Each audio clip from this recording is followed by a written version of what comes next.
De volta com o programa Ponto de Vista, o entrevistado de hoje é o Dr. Edson Andrade, ele é diretor-presidente da Fundação SECOM e pneumologista, falando um pouquinho da situação de pessoas que acabam viajando para algumas cidades. Vou dar um exemplo de Brasília. As pessoas saem de Manaus, chegam em Brasília, aquela menstruação do nariz desce na hora. O nariz começa a sangrar por causa da situação da umidade. Nessas situações, a gripe, a tosse, rouquidão, ela é mais comum ou não?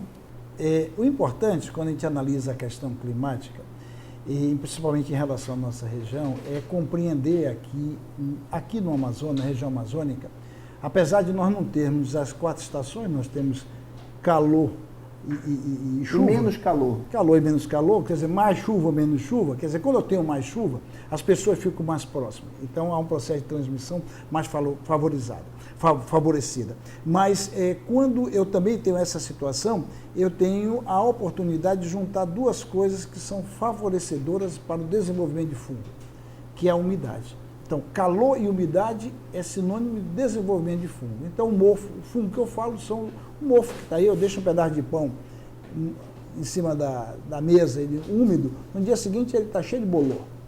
Aquele mofo que vem pelo ar, ele também penetra no nosso pulmão.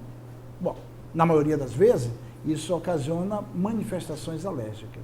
Então, é essa época do ano que é a época mais favorecedora para os problemas respiratórios de natureza alérgica, a asma, a rinite, elas todas são exacerbadas nesse momento, nessa circunstância em que há uma oferta maior no ar de alergenos.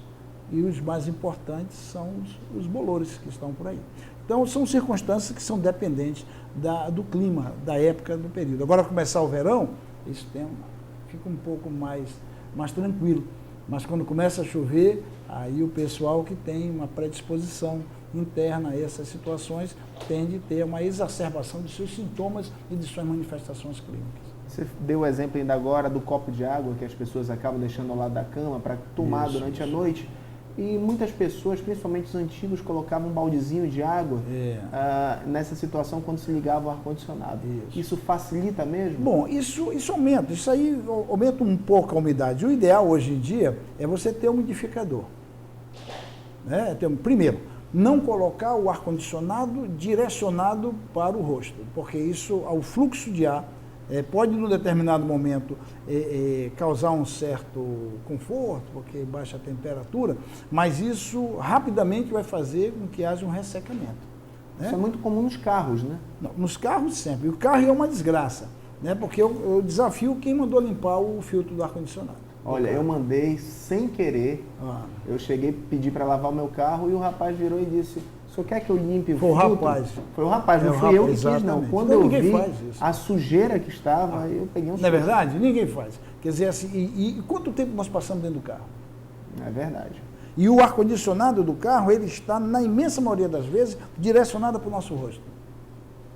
E a gente faz questão, entra ali liga o ar, que é para poder, o ar está quente, na maioria das vezes se descuida, inclusive, de recircular o ar. O ideal é, quando você entra num carro, não é ligar o ar-condicionado. O ideal é você baixar o vidro, sair, andar um pouco, retirar aquele calor que está ali dentro, né? Aquele ar que está ali dentro abafado, renova o ar.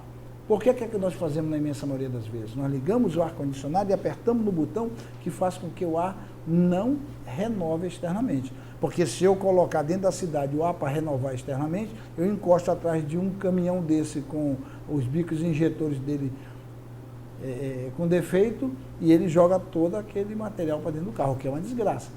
Não é assim? Então eu aperto para não reciclar, não renovar o ar. Então fica aquele ar ali dentro. Então imagina que gela mais rápido, né? Pensa assim. Tudo bem. Gela mais rápido, claro que gela mais rápido, porque o ar já é frio, voltando no frio, não pega o ar quente de fora. Né? Quando você vai na estrada, o ideal vai na estrada, não tem esse tipo de problema, coloca o ar-condicionado para pegar o ar de fora. Vai esfriar um pouco mais lento, mas vai ser muito mais saudável. Fazer só um pequeno intervalo, volto já com o programa Ponto de Vista.